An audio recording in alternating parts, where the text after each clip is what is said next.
Como eu venho há longo tempo dizendo, nós vivemos um cenário de profunda dificuldade, de adversidade e de tentação. Muito falamos sobre a sentença do homem pecador, muito falamos sobre a vinda de Deus, de nosso Senhor Jesus Cristo. Mas poucos se atentam ao transtorno que nos rodeia, que é a tentação. Por definição, o que seria a tentação? A tentação é tudo aquilo que é propício ao nosso desejo.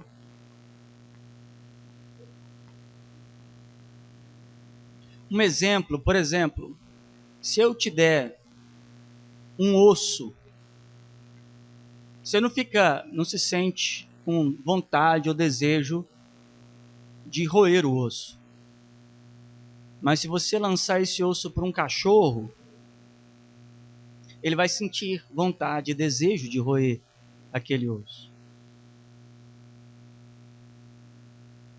E se você for observar, em cada espécie, existe um desejo alimentar. Se você pegar uma hiena, um urubu, eles são tentados a comer uma carne em putrificação. Coisas que outro animal ou nenhum de nós seríamos tentados a comer. Então, o que é a tentação? A tentação é tudo aquilo que está relacionado ao desejo de nossa carne. Toda vez que fala em tentação, as pessoas pensam de maneira direta sempre nas coisas talvez mais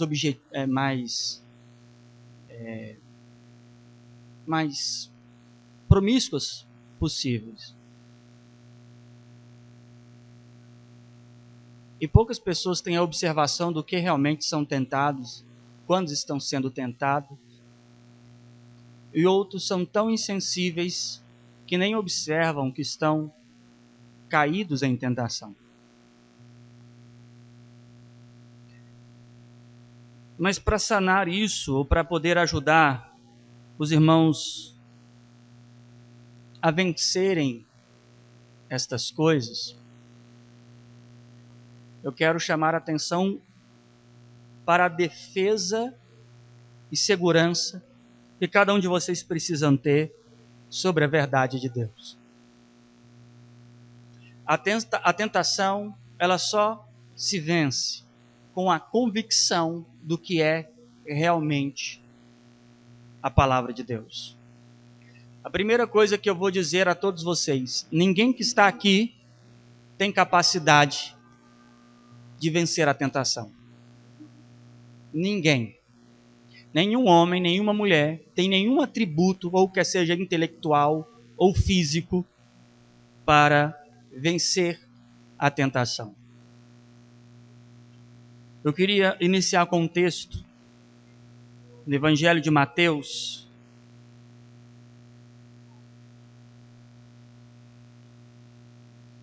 no capítulo de número 6, quando o Senhor Jesus, ensinando a oração,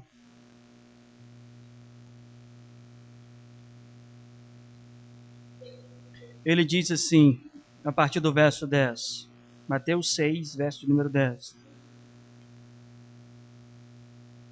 Venha a nós o teu reino, seja feita a tua vontade, tanto na terra como no céu.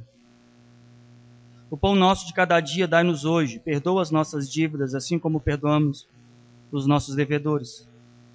Não nos introduza ou não nos permita ser introduzido à tentação. Em algumas traduções, não nos conduza à tentação. a ideia que dá aqui, né, de conduzir é ser levado a ser tentado. Mas o conceito que significa que é a autorização dele em nossa tentação. Não nos permita a tentação, mas livra-nos do mal. Porque teu é o reino, o poder e a glória para sempre. Por que o Senhor Jesus tem o cuidado de instruir e ajudar as pessoas, orientá-los e a nós mesmos sobre o modelo da oração? Não como reza, mas como pontos fundamentais. Eu já ensinei aqui sobre a oração do Pai Nosso, os pontos fundamentais da oração que revela o próprio propósito de Cristo e a sua obra. O verso de número 10 diz sobre uma vontade absoluta. Ele diz assim: venha o teu reino e seja feito o quê? A tua vontade. A definição do reino de Deus é a vontade dele feita em nosso meio. É muito simples você saber quem é que está dentro do reino de Deus e quem não está no reino de Deus. É aquele que cumpre a vontade do Pai. Alguma pessoa pode ser evangélica, ela pode ser membro de uma denominação, cantar, pregar, fazer qualquer coisa. O que define ela estar dentro do reino de Deus, ela ser transportada das trevas para o reino do Filho do seu amor, a definição disso está no cumprimento da vontade do Pai. Então, o reino de Deus, ele é definido pelo cumprimento da vontade do Pai. O Senhor Jesus diz assim em João 19, dizendo: olha, o meu reino não é desse mundo. O meu reino não é desse mundo. Quando ele foi questionado sobre quem as pessoas que deveriam ter posição no reino de Deus, ele disse: olha, no meu reino não é assim. O reino de Deus não é assim. O reino de Deus maior é aquele que serve. Então o reino de Deus não tem as características do reino desse mundo. Alguém fazer parte de um reino denominacional, tendo títulos e cargos, não quer dizer necessariamente que ele faça parte do reino de Deus, porque o reino de Deus, ele está revelado, não é pela construção das igrejas, não é pelas hierarquias denominacionais. O reino de Deus está definido pelo cumprimento da vontade de Deus. É por isso que em Romanos, capítulo de número 12, verso de número 2, diz assim: não vos conformeis com este mundo, mas transformai-vos na renovação de vosso entendimento, para que vocês possam experimentar qual seja a boa, perfeita e agradável vontade de Deus. Então a vontade de Deus, que é boa, perfeita e agradável, não é relacionada às coisas desse mundo. O reino desse mundo é hierarquia, posto, é posicionamentos, é riquezas, é domínio. O reino de Deus é serviço, é alguém que obedece. Cristo obedeceu o Pai até a morte. Diz Paulo que ele foi obediente até a morte e morte de cruz. E é por isso que Deus o exaltou soberanamente e lhe deu o nome sobre todo o nome. A diferença de Cristo, de todo qualquer ser humano, é um detalhe muito simples e bem pequeno, é que ele obedeceu o Pai em tudo. É por isso que ele é o cabeça e todo o resto do universo é cauda. Porque ele obedeceu o Pai em tudo. Então a definição do reino é exatamente isso. A definição do reino é: obedece, faz parte do reino. Não obedece, não faz parte do reino. Então o verso 10 define soberania, de quem é a vontade. E é por isso que o próprio Cristo vai virar no verso 13 e dizer assim: olha, não nos permita, ou não nos conduza, ou não nos possibilite para nós algum caminho de tentação, de caída à tentação. E o que ele quer dizer com isso? Porque a intervenção contra a tentação está intimamente ligada ao poder de Deus. Eu já falei com vocês aqui sobre o poder do pecado e o poder de Deus. O maior poder que tem sobre a terra é o pecado. Não há um homem que vença o pecado, não há nenhuma pessoa por nível intelectual, filosófico, teológico, ninguém por nenhum tipo de capacidade moral, educacional, de família, ninguém consegue vencer o pecado. O pecado é uma prisão e que impede que o homem seja liberto de todas as formas. Quando o Senhor Jesus fala ao jovem rico, dizendo sobre ele entregar os bens, os discípulos disseram para ele assim: se é dessa forma, é impossível que alguém se salve. O Senhor Jesus confirma o que eles dizem. Realmente é. Mas ele completa dizendo: aquilo que não é possível aos homens, é possível o quê? A Deus. As pessoas sempre pegam esse texto olhando pelo triunfalismo de sua própria vida, né? Não, as pessoas querem conquistar alguma coisa, não é possível para você, mas é possível para Deus.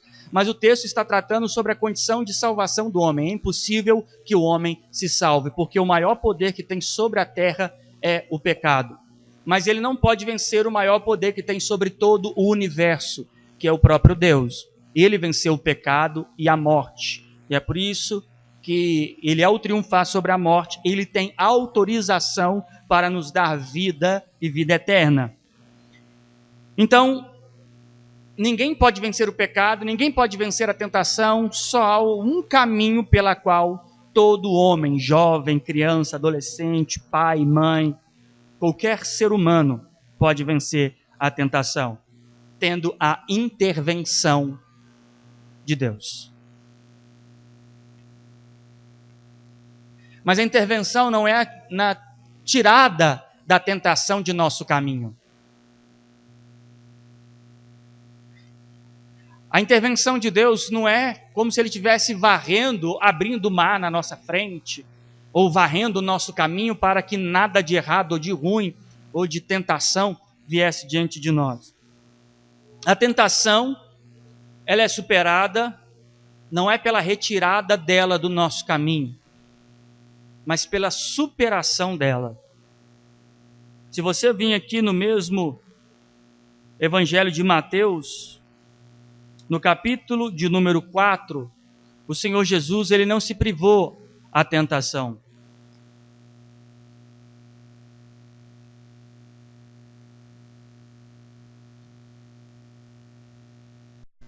Capítulo 4, verso de número 1 diz assim: Então foi Jesus conduzido pelo Espírito ao deserto, para ser tentado pelo diabo.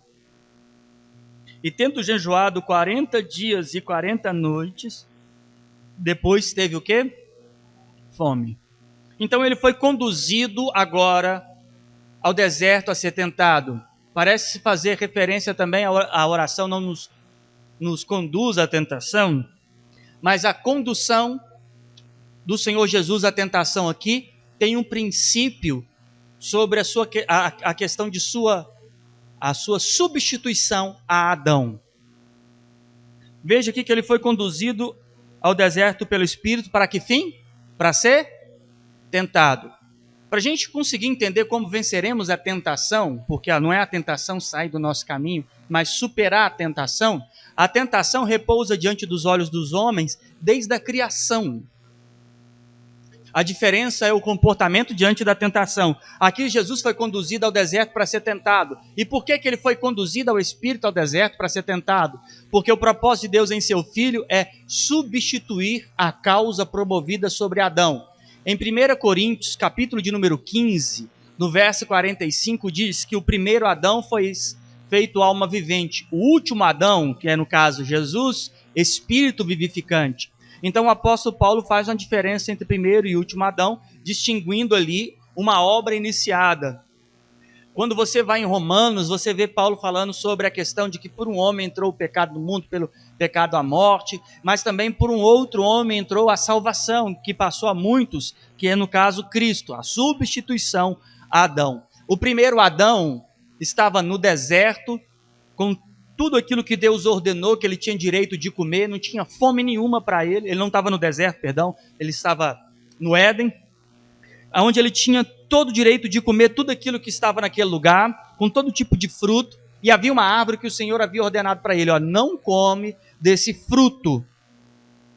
Ele, abastado de tudo que tinha ao redor, ele e a sua esposa Eva, vão até a árvore da tentação, aonde a serpente está, e caem em tentação e desobedecem ao Pai.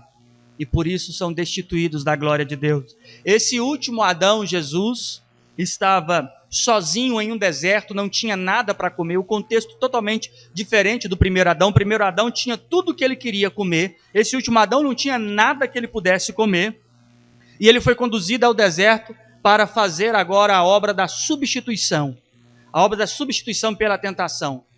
O primeiro Adão promoveu todo tipo de pecado sobre o homem no momento que ele desobedece a Deus. Agora o Senhor Jesus Cristo, cumprindo aquilo que Paulo diz dizendo que ele foi obediente até a morte, e morte de cruz. No caso de Adão, ele foi desobediente, por isso que sofreu a morte. Esse foi obediente até a morte.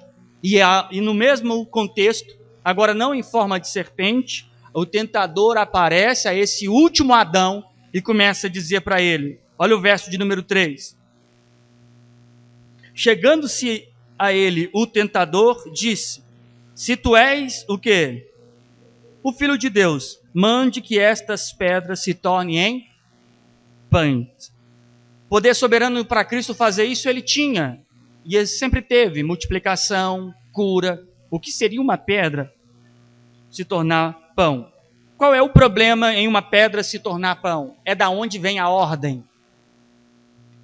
Da onde vem o conselho e a instrução. O conselho e a instrução veio do tentador. E o Senhor Jesus não opera o seu poder pelo conselho do tentador. Muitos cristãos não têm sensibilidade para perceber de onde vem a ordem. Eles não sabem dizer quando é Deus que está falando ao coração deles, quando a instrução é de Deus em seu coração, quando eles precisam tomar atitudes que são de Deus, eles não sabem de onde vem a ordem. Existe um vocabulário usado pelos cristãos que é a prova de que eles não entendem da ordem que vem sobre eles. Sabe o que eles dizem? Eu senti no meu coração. É assim que dizem?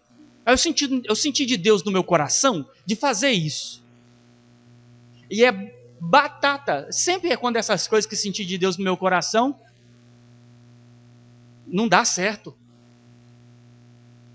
E a forma que eles utilizam para poder pautar divinamente as suas decisões emotivas, dizendo, eu senti no meu coração de fazer isso. Só que existe uma afirmação nas Escrituras, em Jeremias, capítulo de número 17, o verso de número 9.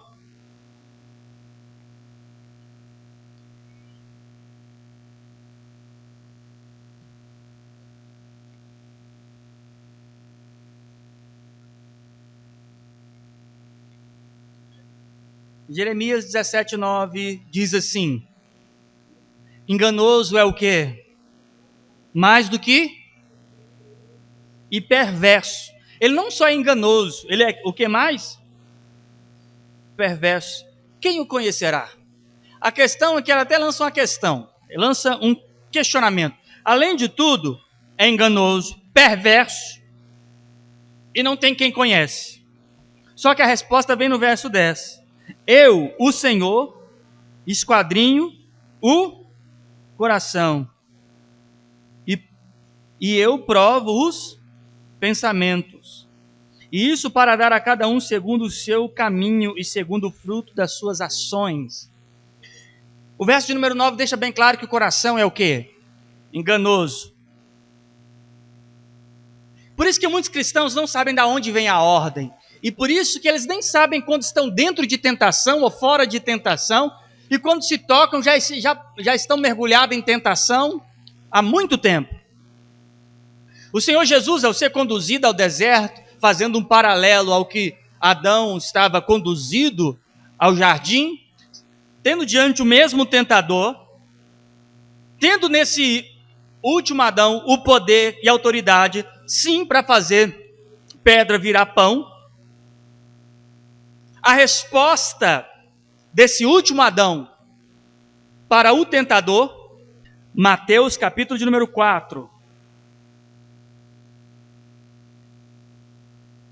O verso de número 4 ele diz, ele porém respondendo disse, está o quê? Escrito. A resistência à tentação começa por você saber o que está escrito.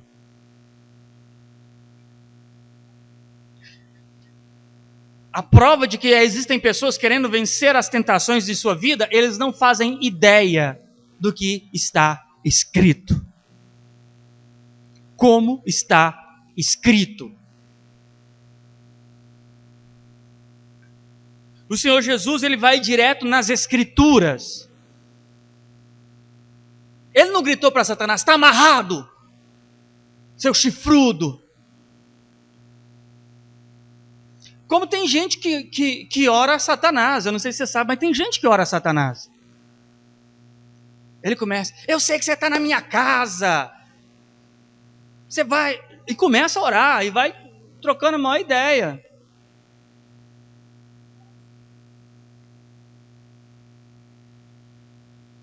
O Senhor Jesus foi no que estava escrito, a resposta era o que estava escrito. Ele diz assim, ele porém respondendo, diz, está o quê? Escrito, não só de pão viverá o homem, mas de toda a palavra que sai do quê? Deixa eu te dizer uma coisa, sustentabilidade é a palavra do momento, correto? É algo que seja autossustentável, algo que possa sustentar da melhor maneira possível. O Senhor Jesus é autossustentável. Por quê? Ele diz que não é do pão. Não é só do pão. Não só de pão viverá o homem, mas de toda a palavra que procede do quê? Afinal de contas, quem o Filho de Deus é? Senão aquilo que João disse, a palavra de Deus. Cristo está sustentado em si mesmo, em sua própria natureza. Independe do sustento externo. Por exemplo, o Senhor Jesus nunca precisou que alguém acreditasse nele para que ele se tornasse o Messias. Ele não precisou convencer no sentido dele ter que chegar às pessoas e dizer assim, ó, vem ser um discípulo meu. A autoridade que ele exercia era tão grande que ele só virava e dizia, vem e me segue. Lá em João capítulo 15 ele chega a dizer assim, vocês acham que foi vocês que me escolheram? Não, não foi vocês que me escolheram, eu que escolhi a vós e vos nomeei. Olha como é que ele fala com seus discípulos. Você acha que vocês que decidiram vir comigo? Não, eu que escolhi vocês.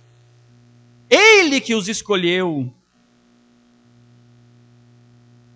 Ninguém podia dividir a cruz de Cristo, ninguém poderia dividir o ministério de Cristo, tudo está ligado intimamente a Ele. Nós cantamos aqui Romanos capítulo de número 11, porque dele, por Ele e para Ele é o quê?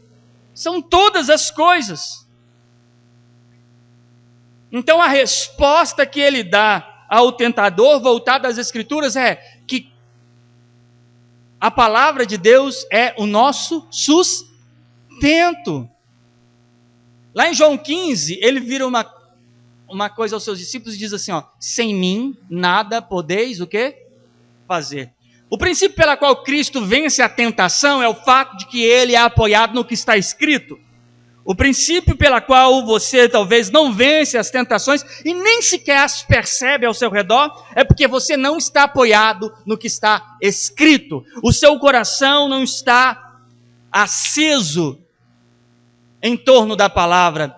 O salmista vai dizer, lâmpada para os meus pés é o quê? A sua palavra. Há muitos cristãos andando em meio a um caminho tenebroso, não conseguem enxergar um palmo diante dos olhos, porque não tem vida baseada na palavra. Quando eu digo vida baseada na palavra, é na compreensão da verdade bíblica da vontade do Pai. A vontade de Deus está condensada e transcrita nestes textos, a qual chegou a nós como doutrina de fé, postura de vida. A não aplicação a isso, a não aplicação a esta verdade te coloca frágil a todo tipo de tentação. No momento da tentação, não vem sequer a memória de absolutamente nada o que diz as Escrituras. Chega ao ponto de cristãos terem a capacidade de agendar as suas tentações. Como que funciona isso? As pessoas, o cara quer trair a sua esposa, ele já começa a programar como fazer isso. As pessoas querem cair em tentação, elas começam a programar.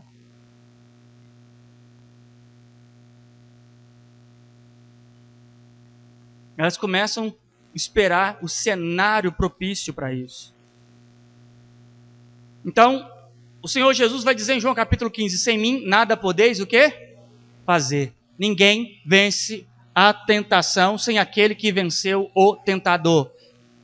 Eu e você precisamos de Cristo e de sua palavra para vencer a tentação. Adão tinha a palavra de Deus lá no Éden, ordenado. Adão tinha a vontade de Deus expressada para ele, mas ele não se atentou. Esse último Adão veio para cumprir a vontade do Pai, foi levado ao deserto, foi levado à tentação, à escassez de todas as suas necessidades físicas, e ele não aceitou o conselho do maligno, ainda que fosse um conselho sutil. Se ele obedece ao tentador, ele cai em tentação. Assim como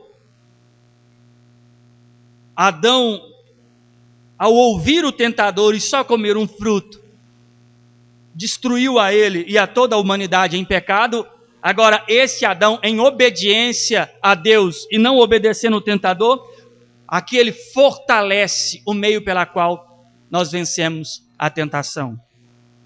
Ele diz em João 15, sem mim nada podeis o quê? Fazer. Vai comigo em Romanos, capítulo de número 13.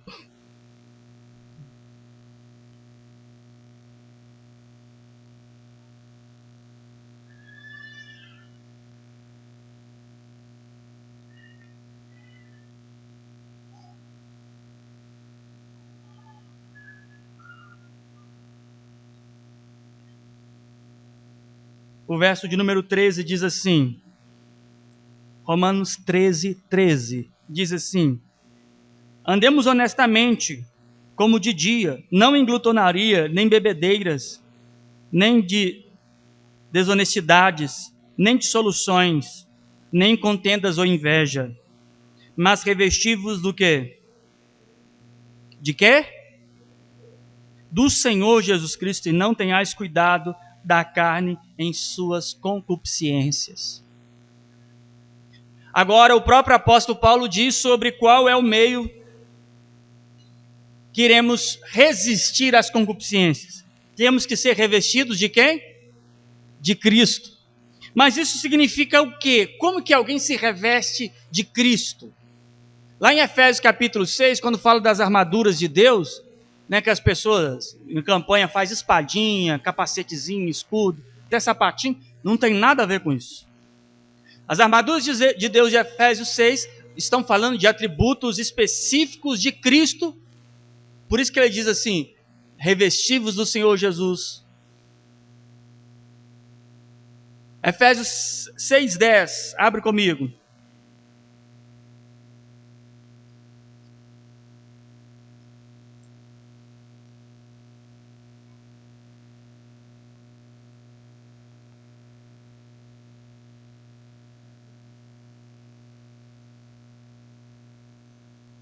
Diz assim, no demais, irmãos meus, fortalecei-vos no Senhor e na força do seu, revesti-vos de toda a armadura de Deus, para que possais estar firme contra as astutas ciladas do diabo. Aqui está dizendo sobre revestir de toda a armadura de Deus. Paulo diz em Romanos 13, no verso de número 14, esse revestir de armadura é revestir de quem? De Cristo. Como que alguém se reveste de Cristo? Colossenses.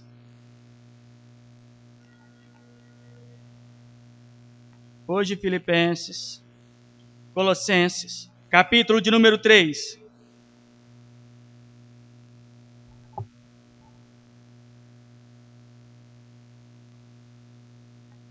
Colossenses capítulo de número 3. Olha o que diz o verso de número 9. Não mintais uns aos outros, pois já vos despide do quê? Com seus, está vendo que é despir? Imagina que você chega do seu trabalho suado e você vai para uma festa. Você coloca a roupa limpa por cima? Hã? Você não vai chegar numa festa com um terno por cima da roupa toda suada, cecesada. Sabe? Você não vai fazer. E tampouco vai querer maquiar jogando um perfume por cima. O que você vai fazer? Vai tirar a roupa, tomar um banho, vestir a roupa limpa, não é assim? Não dá um alívio? Quem já tomou banho aqui? Deixa eu ver. Ali, não dá um alívio? Hã? Você tira aquela roupa suja, pesada, suada, toda colando no corpo. Aí você toma aquele banho fresquinho. Dá aquele alívio. Então, o conselho para uma nova vestida é, verso 9, não mintais uns aos outros, pois já vos despide do quê? Do velho homem com seus? Despi. Olha o verso de número 10. E vos vestiste do quê? E vos vestiste do novo, que se renova para o conhecimento. E esse novo é segundo a imagem daquele que o criou. Esse novo homem é a imagem do Criador. Bom, se todos pecarem destituídos foram da glória de Deus, e o nosso velho homem é semelhança de Adão, quem é esse novo homem? Cristo, que é o nosso revestimento. A única forma de você vencer a tentação é vestido de Cristo como armadura. Mas a única forma de você se revestir de Cristo como armadura é você se despir de quem você é. Se você é o mesmo arrogante, se você é o mesmo homem superior, se você carrega toda a sua ignorância, se você é este homem e não ver necessidade de se despir destas coisas, com certeza você não vencerá a tentação. Se você acha natural ser ignorante, arrogante, superficial, tanto homem quanto a mulher, se você consegue olhar para você e não discernir esta realidade de natureza, e se você convive muito bem com isso, há uma grande possibilidade de você nunca vencer uma tentação. Se na sua vida não existe cotidianamente uma oração de renúncia e confissão de sua própria natureza, não há possibilidade de ser revestido, porque o revestimento, esse novo vestir de Cristo, ele é resultado do despir do velho homem.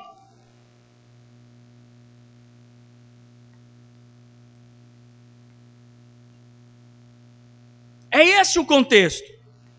Revestir de um novo, é por isso que Paulo vai dizer revestir de Cristo, tanto em Romanos 13, 14, como em Gálatas, Efésios, melhor dizendo, capítulo de número 6, dizendo que é revestir das armaduras de Deus. O que isso significa? Cristo sobre nós, Cristo sendo a nossa cobertura, a nossa defesa. Só que isso é em todas as esferas. Aqui é Cristo como revestimento. Em João 15 também ele diz da palavra estando dentro de nós.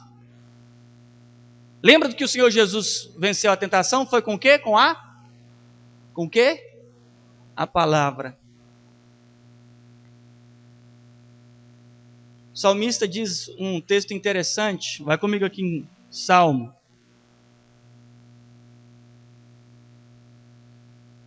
(119).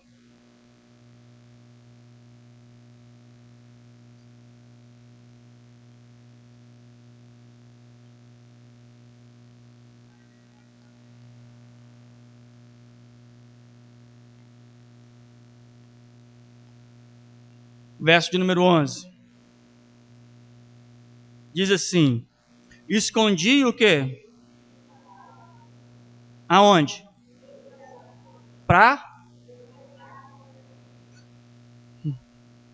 O Salmo 119, ele é separado pelo alfabeto hebraico.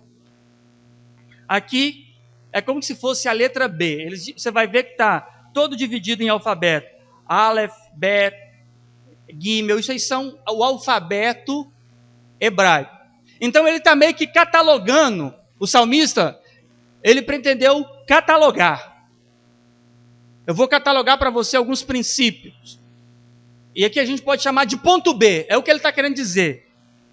O Bet aqui é como se fosse o B. Ponto B. Ele começa dizendo assim, ponto B, como se fosse uma descrição. Como purificará o jovem o seu o quê? Caminho. A resposta vem em seguida. De que forma? Observando conforme a tua palavra. Ele coloca aqui a questão do jovem pela aplicação que ele quer iniciar sobre o fato dos mais novos conseguirem vencer a tentação. Mas essa verdade equivale a todo e qualquer cristão. Como alguém pode purificar o seu caminho? De que forma? Observando o quê? Conforme a tua palavra. O meio de nossa santificação é a palavra. Santificação vacina contra a tentação. Santificação significa ser tornado à proporção de Cristo.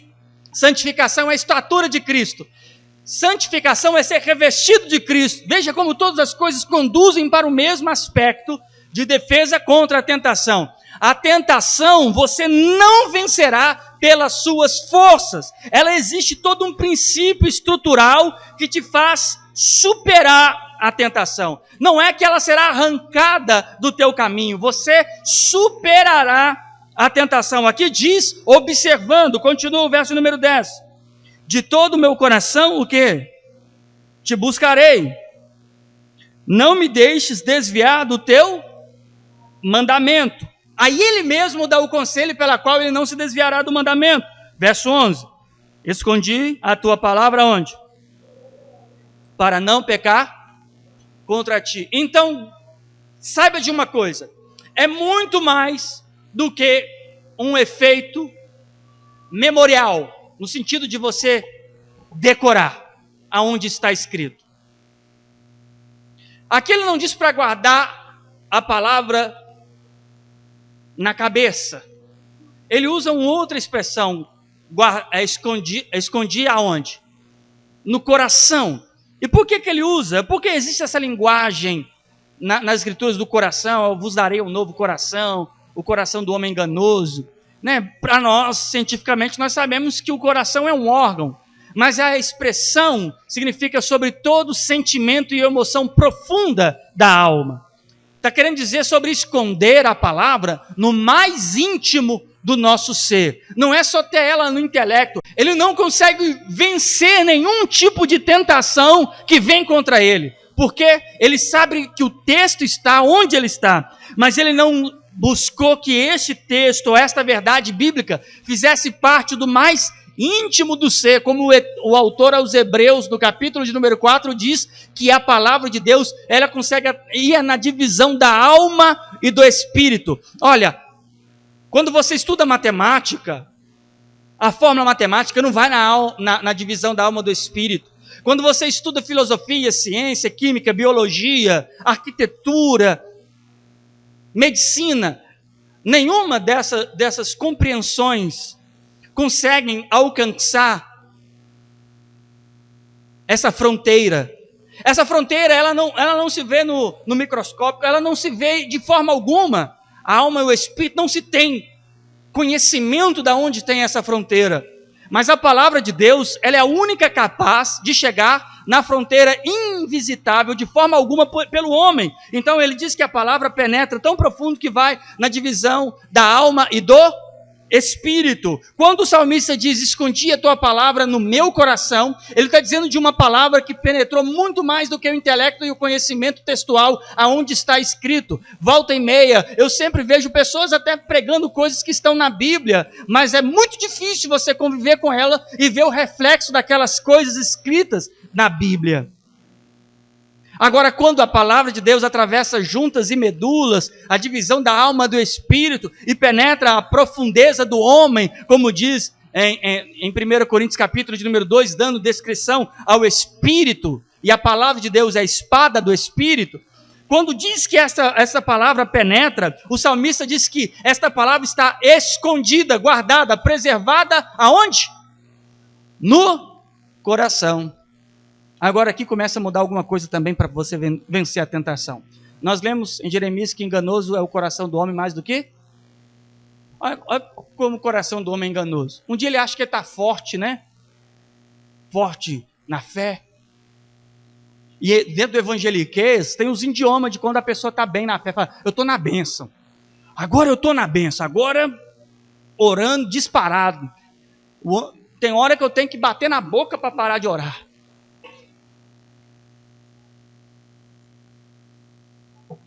Pergunta, pô, eu estou jejuando? Ih, eu não vejo arroz tem 1 ano. Ele começa a falar o quanto é espiritual.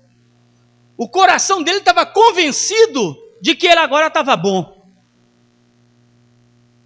Mas esse mesmo coração, daqui a uns tempos, começa a desejar e buscar coisas que ele há 1 mês atrás dizia que odiava.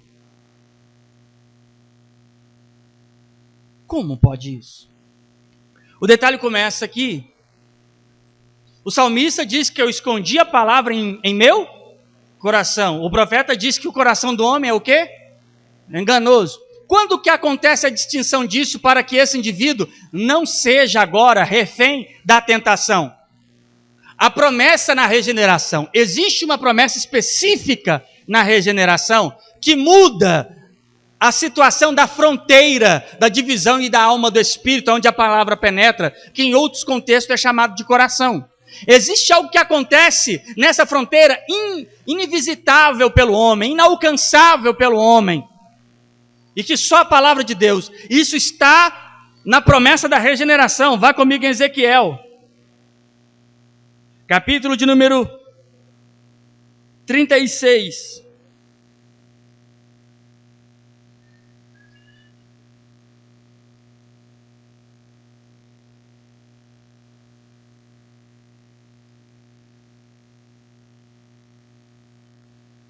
Ezequiel 36.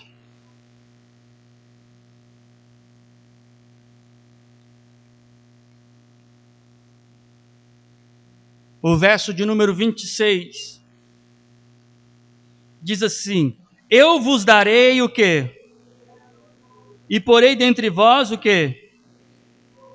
Tirarei o coração de pedra, o coração duro de vossa carne, e vos darei um coração de... E porei dentre vós o meu espírito, e farei que andeis no quê? E guardeis os meus, e os observeis. Veja que o verso 26, na obra da regeneração, da promessa, ele diz aqui: vos darei um novo coração. O autor aos Hebreus escreve, relatando todo o feito que aconteceu no povo no deserto, e ele começa dizendo assim: não endureceis o vosso coração, como endureceu o povo na travessia do deserto. Ele está dizendo sobre nós, ouvindo a palavra do Evangelho de Jesus Cristo, ele diz: não endureçam o vosso coração, como foi no dia da perseguição. O homem naturalmente nasce de coração duro contra o Evangelho. Só alguém dá a ele um novo coração. Quem dá esse novo coração? Cristo, no novo nascimento. Por que existem cristãos que acham que podem vencer a tentação, mas eles vivem mais refém da tentação do que vivem de fé saudável? Porque eles dizem ter guardado a palavra em seu coração, mas ainda vivem de um coração enganoso mais do que todas as... A prova disso, você acredita que tem cristão que deseja mal para outra pessoa? Você acredita?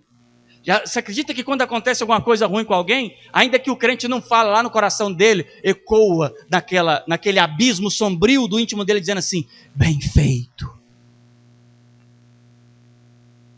Esse indivíduo que tem esse coração é a evidência, porque Não é no externo, estrutural meramente, que se apresenta a obra da regeneração. Lógico que a obra da regeneração, ela vai ecoar em todos os aspectos da vida, mas é possível que haja cristãos que desejam mal para outras pessoas. Eles não cumprem o que o Senhor Jesus diz sobre orar pelos seus inimigos. Tem cristão que dá conselho para uma pessoa, aí você fala assim, não, foi cristão, deu conselho. A pessoa não obedece o conselho dele, ele fala, bem feito, não me ouviu? Como assim? Não era cristão agora dando conselho? Agora é bem feito? Deveria ser, que triste, poderia ter me ouvido. Não é bem feito.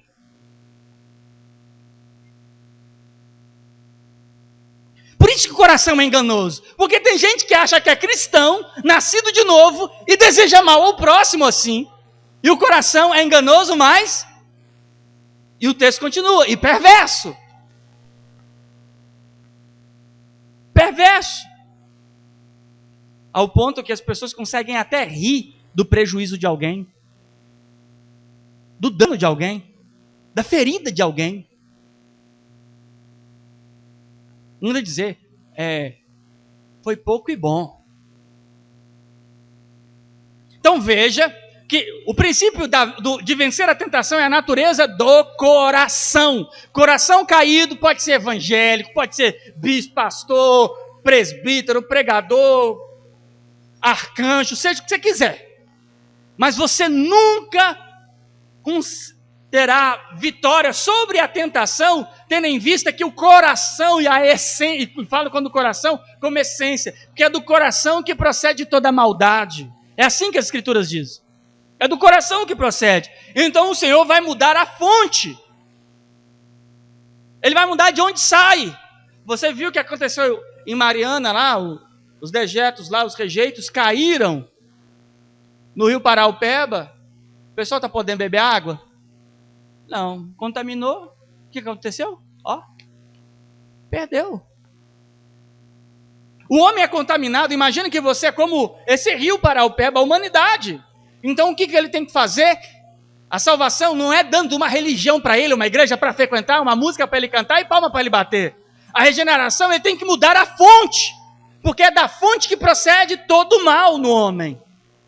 Então ele muda a fonte, e na promessa da regeneração, vos darei um novo coração, para que ele não seja mais enganoso. O coração, que é a divisão da alma e do espírito, é o íntimo do homem, onde a única coisa que pode penetrar é a palavra de Deus, as profundezas, e que traz as profundezas de Deus juntamente com ele, que essa palavra vem pelo poder do Espírito de vida.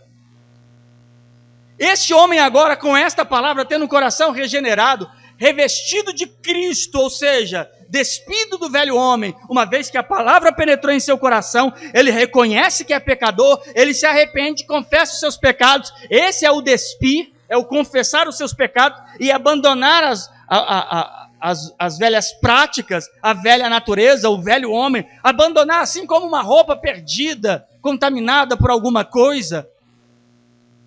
Imagine que na sua roupa, alguém com uma infecção muito séria pegou nela. O que você vai fazer? Você vai tirar ela, você vai dar um jeito de limpar uma infecção muito séria. Assim também, o nascido de novo precisa olhar para a velha criatura como uma grande infecção e haver nele uma ânsia, um desejo absurdo de despir dele para que não seja contaminado mais com aquilo e se vestir do novo que se renova pelo conhecimento daquele que o criou. Aí haverá vencimento de tentação. Então, o salmista diz, escondi aonde? Em meu coração. Para não pecar. O coração caído é enganoso. O coração regenerado se atenta ao que está escrito. O Senhor Jesus tinha um coração caído ou um coração de um santo? Ele tinha a palavra em seu coração. É por isso que a resposta que ele dá para Satanás está escrito: não só de pão viverá o homem. Ele começa a dizer isso. Então nós temos o desafio diário de vencer a tentação, porque ela estará diante dos nossos olhos, em todo o tempo. Assim como eu disse que você não se sente tentado a comer um osso, mas o cachorro se sente atraído por um osso, assim existe a tentação coletiva, que é tudo aquilo que vem aos nossos desejos, devido ao quê? A natureza de carne que vivemos e experimentamos. Como Paulo diz em Efésios, capítulo de número 2, que outrora andávamos nos desejos de nossa carne, vivendo a vontade de nossos pensamentos. Antes andávamos assim.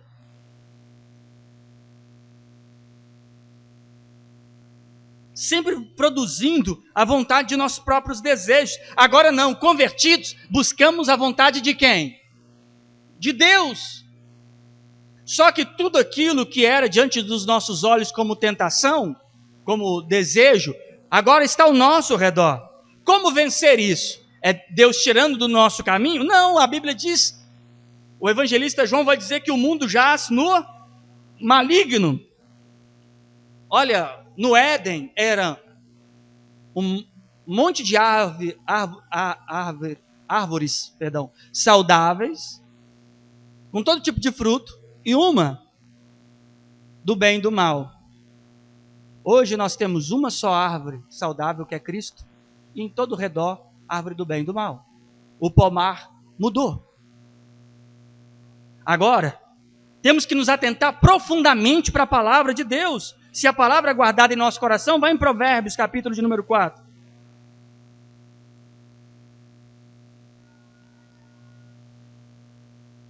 Provérbios, capítulo de número 4.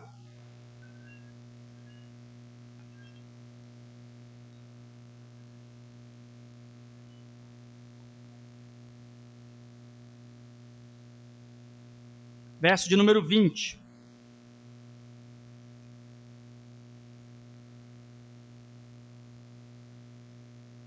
Provérbios capítulo 4, verso número 20, diz assim: Filho meu, atenta para as minhas o quê? As minhas razões, inclina o teu ouvido. Não as deixes apartar de teus olhos.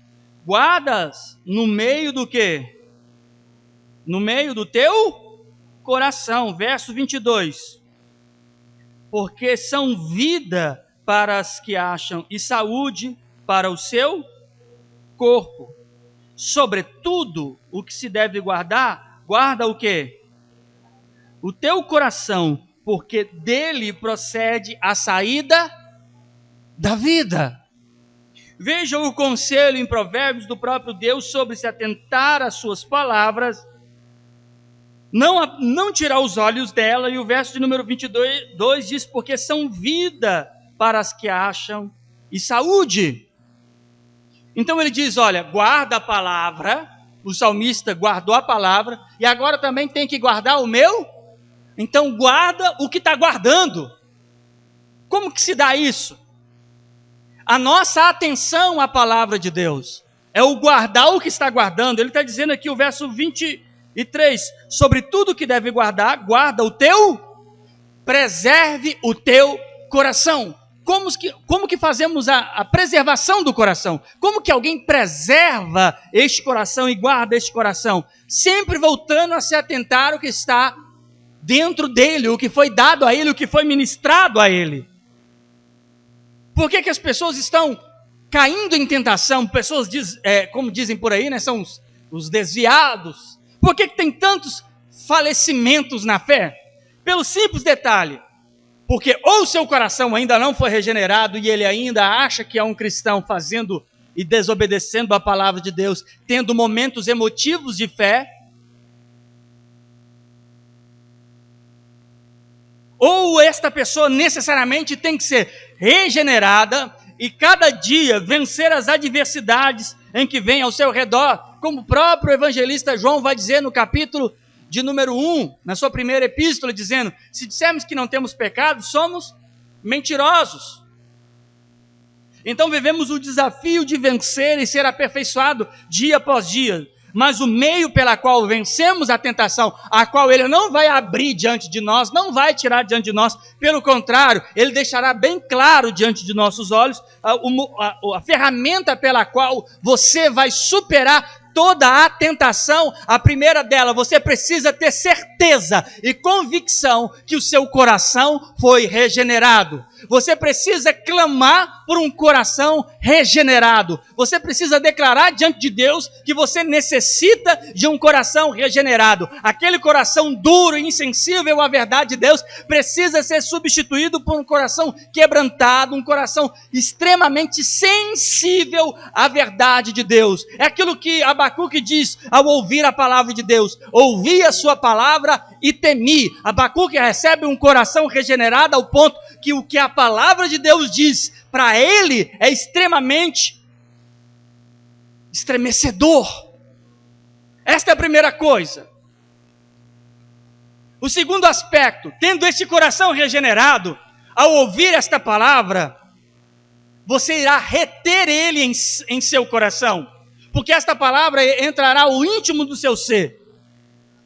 Você terá desejo de ouvi-la e praticá-la. O exercício dela, como diz as Escrituras, que a fé vem pelo ouvir.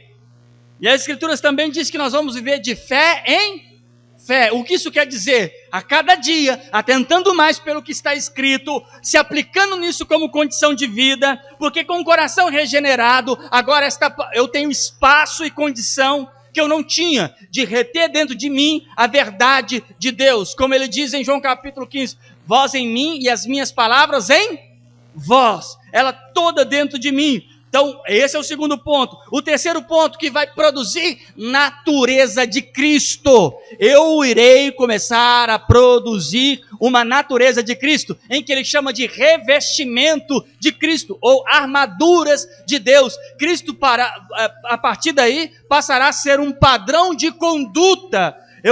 Esse indivíduo regenerado começará a falar como Cristo, ele começará a pensar como Cristo, ele começará a orar como Cristo, lógico. Esse é um processo que o próprio apóstolo Paulo diz, que é chegar à estatura e medida de varão perfeito. A estatura de quem?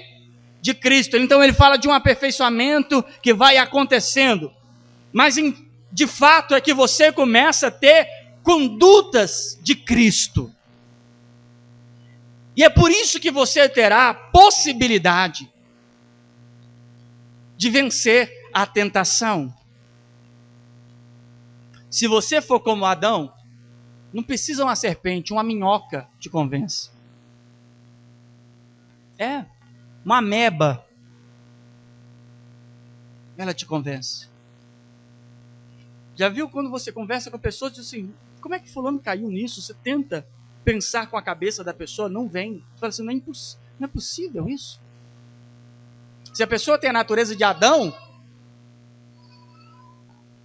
uma largata convence ela.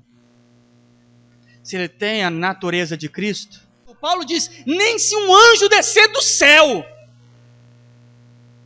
Vocês entendem a diferença? Então, por que muitos cristãos é convencido de seus próprios desejos e caem em sua tentação? Alguma coisa, existe um elo perdido entre ouvir a palavra e ele pronunciar ser um cristão. Existe algo que precisa acontecer, que seja evolutivo, aperfeiçoador, para que ele atinja estaturas cotidianas, diárias, à medida que eu passo, que ele vai amadurecendo, ele esteja aperfeiçoado ao ponto de vencer coisas que ele não venceria de outra forma, em outro momento. Então, se te falta um novo coração, clame por ele. Recebeu um novo coração? Busque a palavra. Ore, leia, ouça, divida, compartilha, examina. Se esforce. Por que às vezes não tem vontade de ler a Bíblia, não tem vontade de examinar a Escritura, não tem vontade de nem estar perto das Escrituras? É porque não cabe no coração. Se não cabe no coração, é porque o coração que está ali não é o apropriado. Por que a palavra de Deus não é desejosa? O terceiro ponto, por que é tão difícil encontrar cristão que lembra a Cristo? Por que é tão difícil você olhar para cristãos e que eles possam servir de uma ponte visual para o Cristo invisível? a maneira que eles falam, a vida que eles levam.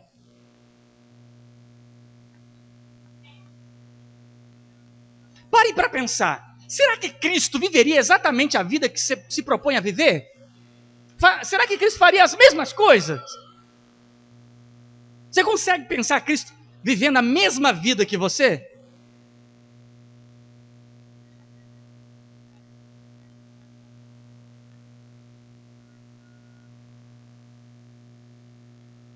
Vai tentar pegar um passarinho e pôr uma nota de 10 lá na gaiola para pegar ele. Na arapuca. Põe uma nota de 100 reais. O que tem numa nota de 100 reais? Qual que é o bicho? Eu não sei, eu nunca vi uma nota de 100. O que é? É um peixe? É um peixe. Põe lá pro passarinho. Agora você pôr um alpiche, alguma coisa. Qual que você acha que ele vai? Vai pôr lá moedinha de 10 centavos, começa de 10, vai dando para ele de 50, R$1, até chegar na nota de 100. Agora coloca. Cada um é tentado naquilo que atrai. O problema está no paladar. O paladar tem que mudar. Ele diz assim: eu sou pão vivo que desceu do céu. Quem comer de mim jamais terá. Tem que mudar o paladar. É por isso que cai.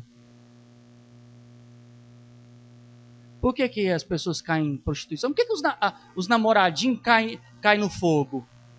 Entra para o Pentecostes. Por quê? Por causa do paladar. Não sabe esperar, não tem vida de oração. Tudo isso depende. Sabe, eu fico pensando, se os namorados dos dias de hoje, os noivos, se eles passam um momento de oração junto, vai saber. É muito difícil ter. O que é preciso vocês saberem? Muda a natureza. A força da tentação muda. O Senhor Jesus diz: aquele que tiver a fé do tamanho de um grão, vai mover o quê? Uma montanha. Se a fé vem pelo ouvir, e ouvir a palavra de Deus, gerar em mim isso, não interessa o tamanho da tentação que nos rodeia, é suficiente o poder da palavra. Agora eu carrego algo comigo que eu sempre digo: tem muito cristão que tem fé do tamanho de uma montanha, em que não muda um grão de mostarda de lugar. Eu quero te chamar a ser fortalecido a vencer a tentação. Você não vencerá isso. Dentro da sua casa, com sua esposa, com seus filhos, no seu trabalho, existe uma gama de investimento das trevas, da carne, contra nós, contra o reino, contra Deus, contra você. Você só vencerá isso por essa estrutura. Coração regenerado, palavra dentro desse coração e Cristo sendo produzido em nós. Somente assim.